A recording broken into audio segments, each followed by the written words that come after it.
Hi everyone, it's Miss Gina here for this month's last Black History Month story time. But of course, Black History Month it might just be February, but that doesn't mean you stop reading Black stories once February is over. So of course we'll be reading more Black stories over the course of the year. But for tonight, we're going to read 3 celebratory stories about loving yourself and about art as well. So we're going to start with Sulwe by Lupita Nyong'o. You might have heard of her. She's an actress, and she wrote this beautiful picture book to celebrate her dark skin and to combat colorism, which is what happens when somebody might think that lighter skin is somehow better or more important than darker skin. We've also got Princess Arabella at the museum, Mylo Freeman.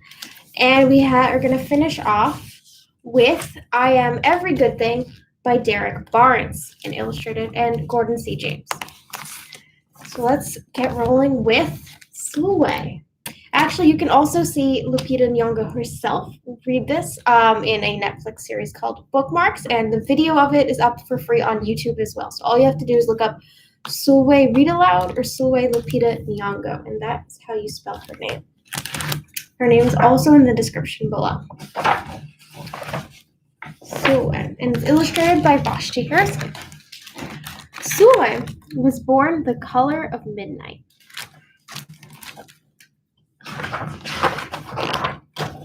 She looked nothing like her family, not even a little, not even at all. Mama was the color of dawn, Baba the color of dusk, and Mitch, her sister, was the color of high noon. Hardly anyone at school looked like Sulwe either. People gave her sister Mitch pet names like Sunshine and Ray and Beauty, but people gave Sulwe names like Blackie and Darky and Night. Sulwe felt hurt every time, so she hid away while her sister made all her friends. Sulwe dreamed of being the same color as her sister. She wanted real friends too. With the stomachache, I missed a page. So she got the biggest eraser she could find and tried to rub off a layer or 2 of her darkness. Ouch, that hurt. She crept into Mama's room and helped herself to her makeup. Oh no! She would hear about this from Mama. She used up a lot of makeup and even spilled a bunch of it on the floor. Sulwe decided to work from the inside out and ate only the lightest, brightest foods. With a stomachache, she went to bed early and turned to God for a miracle. Dear Lord, why do I look like midnight when my mother looks like dawn? Please make me as fair as the parents I'm from. I want to be beautiful and just to pretend. Not just to pretend. I want to have daylight. I want to have friends. If you hear me, my Lord, and would like to comply, may I wake up as bright as the sun in the sky. Amen. When Mama came in to wake her for school the next morning, Sulwe rose to find not a trace of daylight in her moonlight skin. Sulwe told Mama everything. Mama asked, "What is your name?" "Sulwe," she muttered. "And what does it mean?" "Star," Sulwe whispered. Brightness is not in your skin, my love. Brightness is just who you are. As for beauty, Mama said, rubbing Sulwe's stomach the way she always did to comfort her, you are beautiful. Sulwe sighed. Well, you are beautiful to me, but you can't rely on what you look like to make you feel beautiful, my sweet. Real beauty comes from your mind and your heart. It begins with how you see yourself, not others see you. Now, up you get, and out you go. How could she, as dark as she was, have brightness in her? How could she have beauty when no one but her mother seemed to see it? How could she be a star? That night, a shooting star appeared at Sulwe's window. The night sent me, the star said. Come with me. Sulwe hopped onto the star, and off they went. Look at that star zooming around the room. It's got so many colors in it. Long ago, at the beginning of time, said the star, there were night and day, and they were sisters. Okay. Night and day. People gave day names like lovely and nice and pretty. People gave night names like scary and bad and ugly. She felt hurt every time. Well, Night got fed up and walked right off the earth. Day stayed behind and enjoyed making everybody happy in the sun. But then Day grew too long. Day began to really miss her sister. So did everyone else. They were so tired now. There had to be a way to get her back. Day set off to find Night. And she did. I miss you, said Day. I miss you too, said Night. But you don't know what it's like to be treated badly for being dark. You're right, I don't, Day replied. But what I do know is that we need you just the way you are. Come and see. Night returned and the people rejoiced. We need the darkest night to get to the deepest rest. We need you so we can grow and dream and keep our secrets to ourselves. The stars chimed in. Brightness isn't just for daylight. Light comes in all colors, and sunlight can only be seen in the dark. White day had a golden glow. With night, everything... While day had a golden glow, with night, everything had a silver sheen, elegant and fine. Day told her sister, when you are darkest is when you are the most beautiful. It's when you are most you. Could it be that night did not need to change, not even a little, not even at all? Now that night and day were back together, a little bit of night returned to day in the form of shadows, and a little bit of day returned to night in the form of moonlight. They were inseparable from that moment on, and promised to celebrate the brightness in each other, whether people chose to see it or not.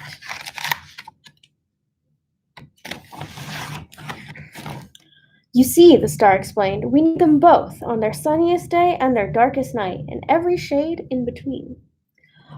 Together, they make the world we know, light and dark, strong and beautiful. There we go, they're zooming past the earth. Sulwe rose the next morning, beaming. There would be no hiding anymore. She belonged out in the world, dark and beautiful, bright and strong. Look how excited she is. Her mom is surprised. And if she ever needed a reminder of her brightness, she could look up at the sky on the darkest night to see for herself. Sulwe felt beautiful inside and out. The end. Well, I hope you guys like that story. I love all the super pretty, super nice illustrations in here. And I love this picture of the two sisters, how they complement each other and how they both need each other. And I think it's really beautiful. Well, speaking of art, actually, that we really enjoy, we're going to talk about Princess Arabella at the museum next. So this is a book by Mylo Freeman. It's about a girl named Arabella who visits a museum with lots of famous paintings that you might know about. Today, Princess Arabella and her friends are off to the museum.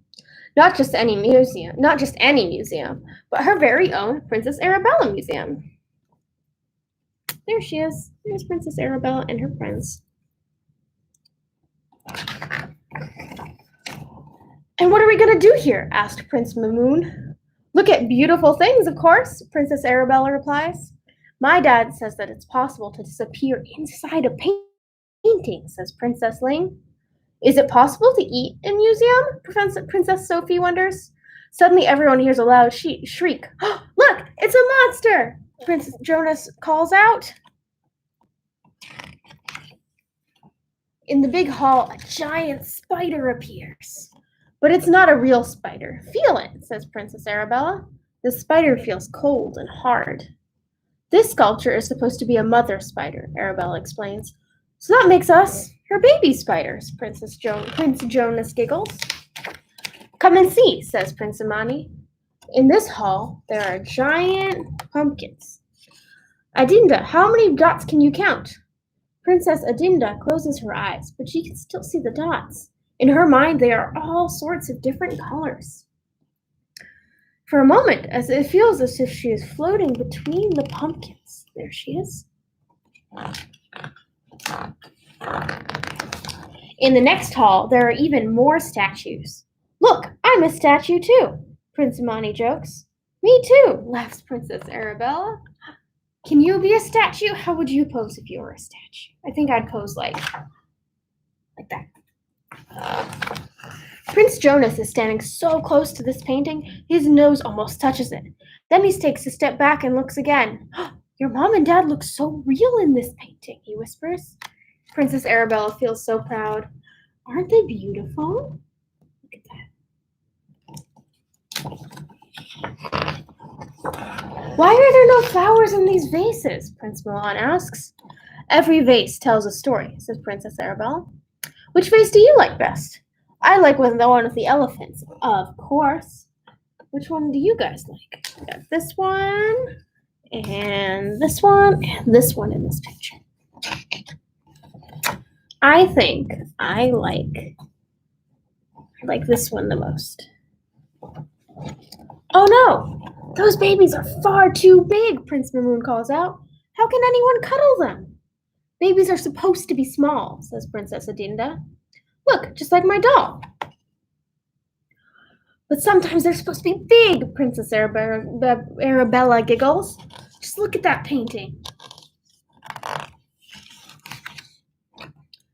Why are you and your mom's faces blue? Asked Prince Mamoon. I think it's strange, said Princess Lane. I think it's magnificent, says Prince Jonas. Green, blue, purple, or red, I can still recognize them both of you, Princess Naomi insists. Here we go. There's Arabella, and there's her mom. Arabella, look out! You're disappearing into the painting! Shouts Prince Mamoon. I'm fine, Princess Arabella laughs. This is my favorite painting of them all. But suddenly, they hear a loud rumbling sound coming from the other hall. What could it be? It's Princess Sophie's tummy! Ha! This is not a real cake, she moans, and I'm so hungry! Don't worry, said Princess Arabella. We're going to eat something really yummy. Princess Sophie takes a big bite out of her cupcake right away and takes a deep sigh. Prince Mamoon gobbles his cake really quickly and rubs his tummy. And now we can go home, he says. Didn't you enjoy your visit to the museum? Princess Arabella asked, surprised. No, that's not it, laughs Prince Mamoon. I've seen so many beautiful things. Now I want to make a drawing of my own. They all agree. The end. And here on our end papers, we've got pictures of some of the artists whose work is in this book. So we have Kehinde Wiley, and we have Vincent van Gogh. We have Jeff Koons. We have Leonardo da Vinci and Ada Molyneux. We have Edgar Degas and a lot of other ones. I really like that story. And actually, if you want to make some art like Princess Arabella does and be inspired by some artists, you can still pick up our Take and Make craft from this past weekend. You get a little easel and paints and paintbrush and a little booklet about different artists who you can use to inspire your work. And then you can make something just like Princess Arabella and Prince Jonas and all their friends. All right, so our last story today to round out Black History Month is I Am Every Good Thing by Derrick Barnes. And illustrated by Gordon C. James. It's dedicated to Tamir Rice, Trayvon Martin, E.J. Bradford, Jordan Edwards, Michael Brown, Jordan Davis, and Julian Mallory, as well as Gordon Brown's son Gabriel and all little brothers like him. I am a non-stop ball of energy, powerful and full of light. I am a go-getter, a difference maker, a leader. Look at him flying through the air. I am every good thing that makes the world go round. You know, like gravity or the glow of moonbeams or a field of brand new snow. I am good to the core, like the center of a cinnamon roll. Yeah, that good.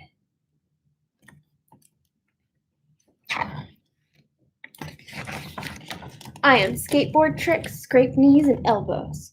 But you know what? I get right back on my feet again.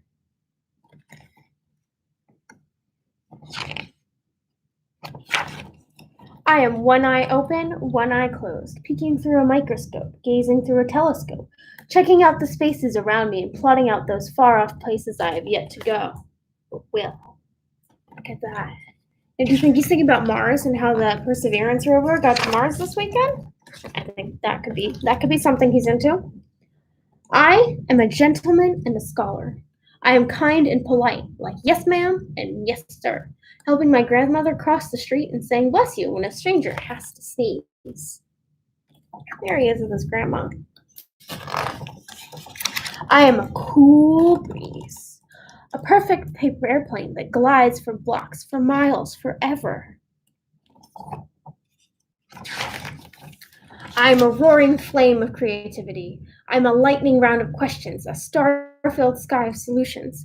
I am an explorer, planting a flag on every square foot of this planet where I belong. I am a sponge, soaking up information, knowledge, and wisdom. I want it all, and I'm all ears. I am Saturday mornings in the summertime. I am 2 bounces and a front flip off the diving board. I'm hilarious. I am the life of the party, and I am that smile forming on your face right now. I'm the boom bap, boom boom bap. When the bass line thumps and the kick drum jumps, I'm the perfect beat, the perfect rhyme, keeping everything on point and always on time. But you already knew that. I am a grand slam, bases fully loaded. I'm a nasty 2-handed dunk, holding on to the rim, just to remind you that I'm still the man. Believe that. I am the undisputed champion. I'm a highlight reel of magnificence. I am the celebration, the applause, and the standing ovation. I am victory. I am a brother, a son, a nephew, a cousin, a favorite cousin, a grandson. I am a friend. I am real. I am tight hugs, a hand to hold, a shoulder to cry on, if you have to. I hope you never have to, though. But I'm here. And although I am something like a superhero, every now and then I'm afraid. I am not what they might call me, and I will not answer to any name that is not my own. I am what I say I am. I am that sound in the forest when the mighty tree falls. I am waves crashing gently on the shore. I am a force of nature, a miracle, a blessing. I am brave, I am hope. I am my ancestors' wildest dream. I am worthy of success, of respect, of safety, of kindness, of happiness.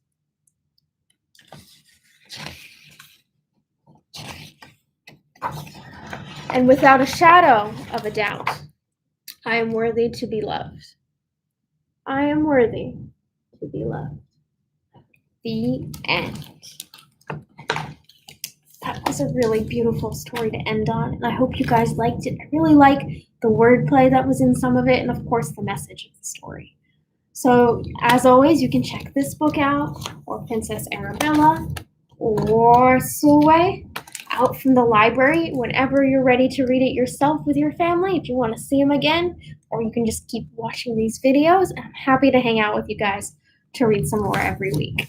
I will see you next Tuesday. Till then, have a good night and have a good week. Bye!